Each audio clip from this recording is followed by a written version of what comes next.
So today I will be presenting my final brief review. So let's get started. First, we'll jump in right into the methods. The personnel is myself, and I am a graduate student in ABA master's program. I'm also a registered behavioral technician, RBT, practicing on the East Coast in a semi-rural area of the United States. And locating the articles for this brief review, I use Google Scholar. Mainly, I use the Jerry Falwell Library online database, which is a database provided through the university in which I completed my undergraduate, which is Liberty University. And then I also use the WCSU online library. The terms that I used were personal digital assistant or PDA and autism. Then I also used a reference section of the articles that I first collected in order to find more sources and more articles. Overall, I sorted through about 25 peer-reviewed articles and ended up with 10 per the instructions of this brief review. Overall, these 10 articles present a diverse view of the utilization of PDAs to help individuals with disabilities, and then we'll get into that a little bit later. Some of the articles were commentary articles, so that really gave a different perspective of specific articles. Then the statement of problem. So the main objective of this review was to examine and compare the findings of research that was related to the reliability of PDAs in relation to individuals with disabilities. So we compare and contrast the different articles, the different studies. And this brief review addressed the task SG20 of the BACB task list. Then the results. The results were split into the trends of literature, also variables investigated. We have two figures here, two visuals here that kind of demonstrate both those sections of the results. So this first figure here, it demonstrates a trend of literature, and the publication of these articles span from 2007, 2011, and here we can see that there's an accumulation of articles starting from 2007 that 2 articles were published and then 1 in the following year. So this trend demonstrates that not all the articles were published in a single year or like a small span of years. Rather, it was across a larger range of years that the publications were published, the articles were published. Then this table gives a more brief explanation of the articles and the investigated variables. And those variables include technology used, the setting, number and characteristics of participants, research design, target objectives, and types of articles. So there were 3 main types of articles: typical research studies that included an experimental design, and an experiment was conducted and data was taken from that experiment. And then there were reviews of research that were a little bit more general. And then there was one article that was an article that studied a specific study that was included in these 10 articles. So I don't know how to pronounce their name, but it is this article here, the publication of 2016. They analyzed the study of Gentry 2014 right here. The Gentry study was conducted here in the United States, and the author of this commentary study of 2016 was Australian. So he looked at it from a generalization viewpoint, and if Gentry's study could be generalized into an Australian setting. And he brought up a lot of points in which the Gentry study sort of overlooked and didn't take into consideration, and posed a lot of questions that could be further explored by other research. And then target objectives. All of these articles targeted technology-based interventions, most of them specifically of PDAs. Some were technologies similar to PDAs that can be used alongside PDAs or independently. And then a few analyzed technology-based interventions as a whole, so a little bit more general. So we have target objectives that are very specific to PDAs related, and then more general. And then research design. The articles that were non-experimental, the research review and the commentary, implemented a descriptive research design, so non-experimental, and the rest had varying research designs. 3 of them were very similar, in which Pullman, he used a general multiple baseline design, then Miles used that same general baseline design but across setting, and then Dunkel and Jackson et al. Used 2 multiple baseline designs across participants. Then Gentry had his own ball game going on and used a delayed randomized control trial design. And then there were 2 studies which implemented almost the same ABAB design, except for Zen, he did a reversal design. Soros did the normal 8 design of it, the forward version of it. And then there are a number of characteristic participants, which the poor participants for these articles range from 1 participant to 50. Most of them were in the lower scales of 1 or 2 participants. However, I wanted to include an article that had a higher number of participants to give more diversity within the articles.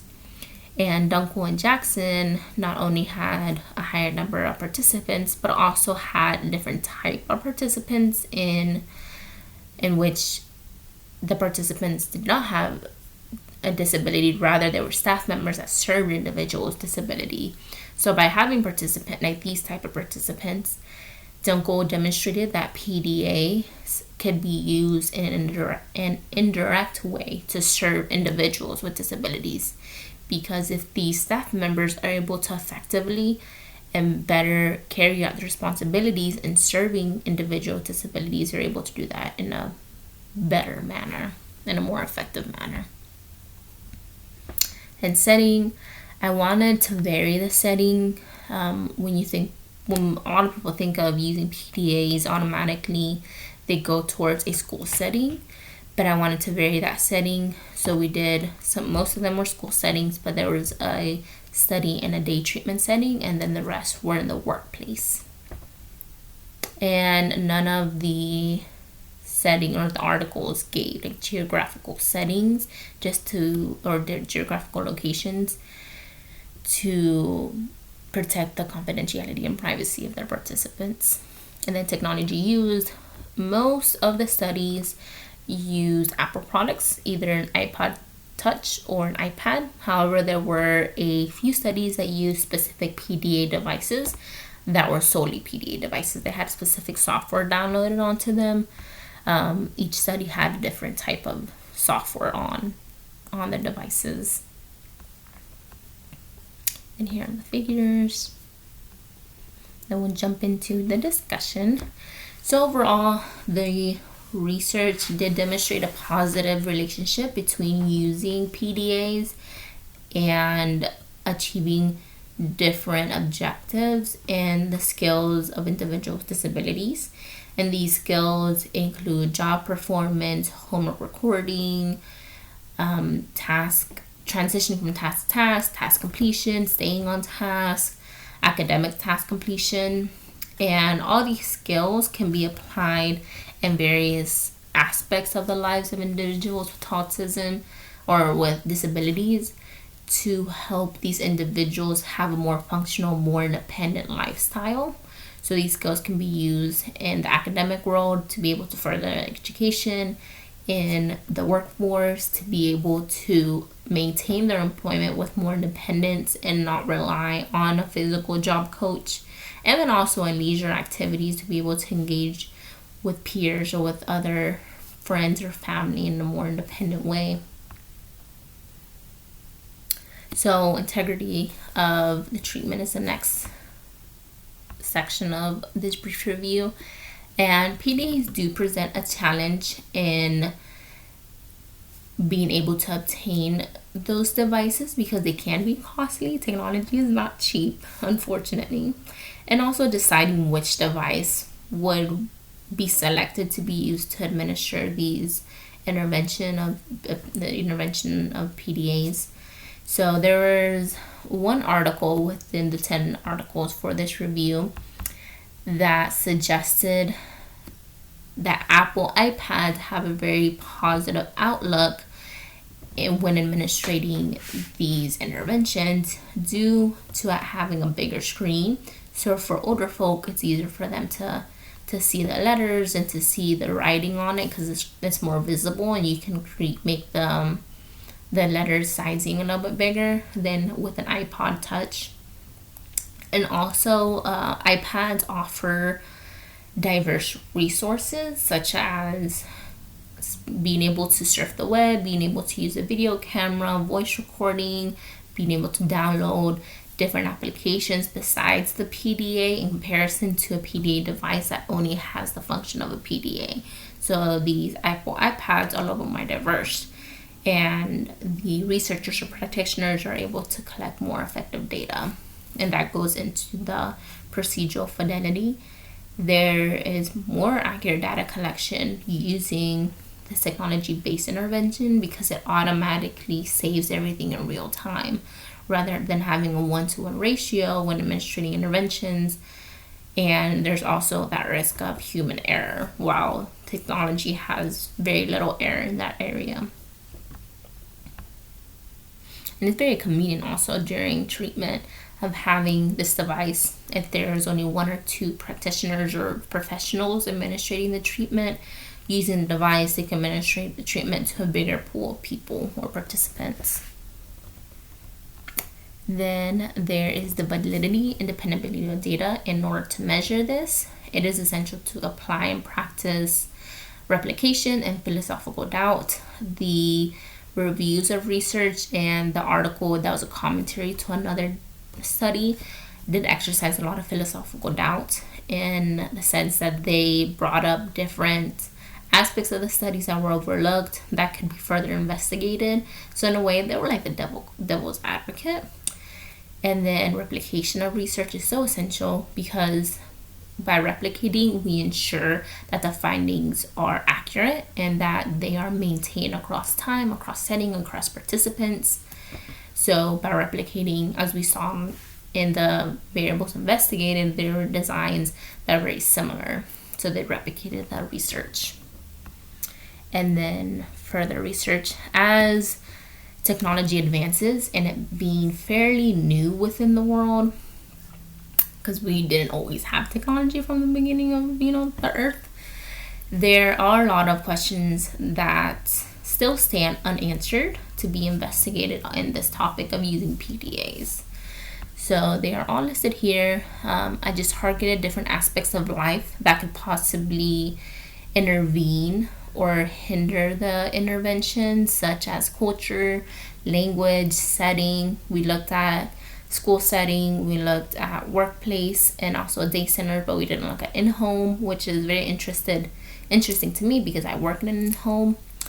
I'm very passionate about diverse cultures, diverse languages, so that I also posed questions of would that interfere in being able to administer this treatment using PDAs. And then like within a classroom settings, could in these interventions disrupt other students? So just taking those type of things into considerations. But overall, it has been very interesting, very intriguing to be able to review the research of this topic, and it can be demonstrated with the research that, like I said, there is a very positive relationship between PDAs and individuals with disabilities using them as a tool, which I had never thought about that yet. But yet there is a lot of research in this topic, but there's still a lot of research yet to be conducted.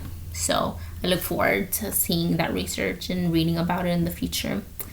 But it's been a pleasure, and it's been very fun and very eye-opening to be able to see this, and also see that these tools can not only be used for individuals with disabilities, but people who serve them, like myself. So I'll probably also be using this in the future, and I would recommend it to other practitioners or other people who serve individuals with disabilities to use this tool to help their students directly and indirectly. So overall, I recommend it. Well, thank you for listening. Thank you for watching. I hope you have a good one.